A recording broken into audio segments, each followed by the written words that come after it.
Finally, we get to step 7, relationship management. What's the easiest sale you can make? The answer is a follow-up sale to an existing customer who is satisfied with what you've done in the past. So repeat business is the easiest and could be a very long-lasting sort of business that you can do. Building relationships goes far beyond the sale and the paperwork. The idea here is to strive for renewal from the moment you close the sale. So it doesn't mean that you start pitching the next campaign the day after the first campaign started running, but the things that you do in keeping and servicing your client is going to help make that process easier when the time comes for them to sign that next contract. Take a proactive approach to developing and maintaining relationships, and you'll find follow-up sales easier to come by. Creating customers boils down to 3 criteria, according to Mark McCormick. And those 3 criteria are communication, service, and added value. Be in regular communication with your client. Give them as much service as you possibly can.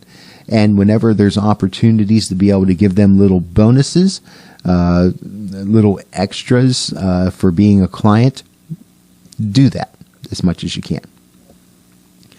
Servicing the account is a catch-all phrase that means anything from a simple thank you note to giving your customer advice on buying other media. It also means working through the billing problems for your clients, sending articles about the client's business, and basically keeping in touch. Pretending like you care about your client. Doing things that will meet their needs and serve their best interests. And doing so in a genuine sort of way. Service is not a sometime thing, says Marie Raphael. It's an ongoing, never-ending, always increasing necessary way of doing business. As part of that, you want to respond to problems and concerns after the sale the same way you would during the sales process. So if a client calls you and has a concern, address it immediately. Consider any question or concern from a client in the same way you would as you would answer and neutralize objections. So make sure you're meeting those things head on. Acknowledge that it's a situation that the client cares about, is concerned about, and deal with that issue. If a client describes a problem to you, look at it as an opportunity to create service beyond expectations. Don't just solve their particular problem. Solve the problem and then the next perceived one. Or just wow them with an overabundance of meeting their need and then some. Ask the customer. Advertisers rely on prompt, accurate follow-up to the sale. Getting the paper trail in order, advising the client about billing details up front, and getting sufficient information to create a commercial they're all part of servicing the account and vital to building the kind of deep, trusting relationships that bring your client back again and again. It's all about the details and doing things in a timely sort of way. Before you can add value to a relationship with a client, you have to learn what the client really values. So in one aspect, you have to meet and exceed expectations. But first, you have to know what those expectations are, and they can differ from client to client to client. So servicing a client is not necessarily a cookie cutter, one size fits all kinds of things. Some clients may expect more attention in a certain area than in others. I've had clients at radio stations that have called every day wanting to know when their spot times were going to be the next day. I've had clients that wanted all calls to the station that were asking about an ad that ran and the phone number. Like if anyone called the station asking about a particular client, they wanted communication on that. Those sorts of things. Know what your client really values. Make sure you give that to them. and then even more. Relationship building tactics. The following tactics are designed to keep your customer at the forefront of your mind and keep you constantly in the customer's thoughts and hopefully in the customer's budget. Few tips. Let customers know why they're smart to do business with you. Talk up the successes of your company and of yourself. So when news releases come out about your station, make sure you pass that information along to your clients. When you guys as a company succeed, earn awards, share that information. Let the client know what you and your company are up to.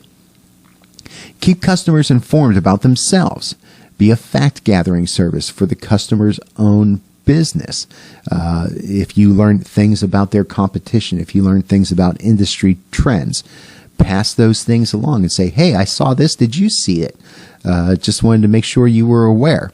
One thing I would add to this is when you see news about your client and their business, that you call them up, mention that you saw it, and give congratulations as is appropriate. Deliver bad news as soon as you can. If it's possible to provide news to your client without compromising confidentiality, by all means, do what you can. There are certain aspects of the broadcasting business that are kind of fickle, and if there's ways that you can give your clients a heads up that something's happening that's less than favorable, it will at least make you look a little more positive in their eyes than otherwise. Give your customer ideas. Show the client how to improve business operations beyond advertising. Any marketing tips that you may have that may be appropriate for another client's business. If you learn about trade shows or other things happening in the industry, share that with your customer. Also, demonstrate continuing interest in them themselves. Offer the client anything and everything they ask for besides the scope of the spot they buy. Offer them scripts. Offer them copies of commercials. Any sort of little extra that you can provide is going to make them feel like they're getting catered service, and that is a positive thing for your relationship. Ask your customers for their opinions. The finest form of flattery is asking, "What's your opinion on this or that?" Those words show that you value a person's ideas, and you value them not just as a customer, but as a business person in their particular industry. Give your customers your home and cell phone number with a question mark. On one hand, we do want to maintain a certain amount of privacy, but we also want to make ourselves available to our clients as much as we possibly can. And you have to determine what the boundaries are for that for yourself, but at the same time, as much as is possible, make yourself available to the customer. Use the customer's products. Buy and use what they sell. And even further than that, if it's possible to go a few steps further, do business with your customer's customer, because, well, it'll help to bolster your client's business, and then their clients could eventually become your new clients as you deal with them. Let the client take credit for your ideas. Bite your tongue and congratulate the customer for his wisdom and positioning his business so well. So anything that you do that helps them, if they embrace it as their own, let them go ahead and do it. That means that they'll continue to use you and your services because they value more than just the advertising that you offer. Stay in touch with the client when commercials are not running. Treat them as individuals, not as a client category. Send birthday cards, anniversary cards, notes about special events. Care about them as people. Finally, give your customers sales leads for their business. It only takes one sale that's traced directly to you to make your client take notice. Grab several of their business cards, hand them out to people as you're networking. If If one of your clients is a roofing company and you come across somebody that talks about needing a new roof, hand them your client's business card and ask them, when you call them, tell them you know me, and maybe they'll hook you up. It can only help. The 80-20 rule. 80% of your business comes from 20% of your customers. Now, that's not hard, fast figures, but it's a general good rule of thumb. The long-term clients that you have are probably going to be 1 in 5, but they will stick with you for a long time. The more often customers come back to you, the easier it is to serve them. And the reasons for this are pretty obvious. First off, basic information has already been collected, so you don't have to do as much research. Copy points and positioning statements are known. Earlier campaigns can be continued, so you kind of have this sense of knowing the philosophy of your client's business and how to service them in a more efficient manner. Your accounting department and the client accounting department have a working pattern. They understand their operations and how each other works. Customers who get solid returns on their investment are less price sensitive than new prospects because they already know the value of the service that you are offering to them. And financial projections are easier to make when there's history to trace. So they have a better way of being able to do their budgets for their expenses, and based on past advertising success, are able to project potential revenues in a much more easier way. Repeat business is more profitable than new business because it costs less to sell someone who has already been sold. Some sources claim it costs 5 times as much to acquire a new business as it does the service and the existing customer.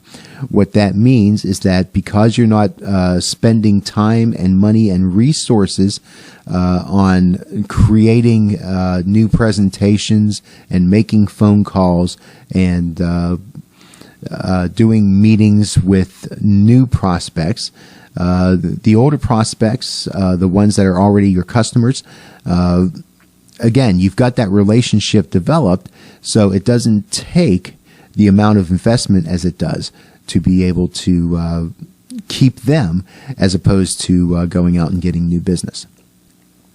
Customers are your company's most treasured asset. They not only pay for your advertising time, but if you listen to them, they will tell you how to sell them again. Getting to know your client, building that relationship. Finally, some things that make customers mad that you want to avoid. First off, they get mad if you don't deliver. The schedule is not what the customer ordered. The price isn't what you promised. Nothing happened on time. You didn't give them what they wanted. Sell and walk syndrome. Customers don't want the salesperson to disappear after the sale. A good customer is buying into a personal relationship as well as into an effective advertising medium. They want you involved up to, through, and after the sale. Changes in personnel. Clients hate breaking in new salespeople, especially if they've been served well. It's worse if they've been served badly. So if you're doing your job well, you're hopefully sticking with the company and you're dealing with your client and they can continue to deal with you. This is one aspect where they don't really care for change all that much. As much as it's in your power, you want to help to be able to maintain those relationships. Lack of contact. When you're out of sight, you're out of mind. And if you're out of mind, you will also be out of their pocket. So stay in contact with your clients. Ignoring details. You never know which tiny detail is crucial to the customer until you've overlooked it.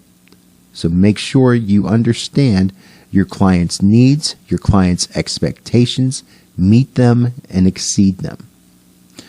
Getting caught. Avoid sharing secrets, gossiping about the client, changing the client's schedule. Don't do things in a way that makes your client suspicious of you.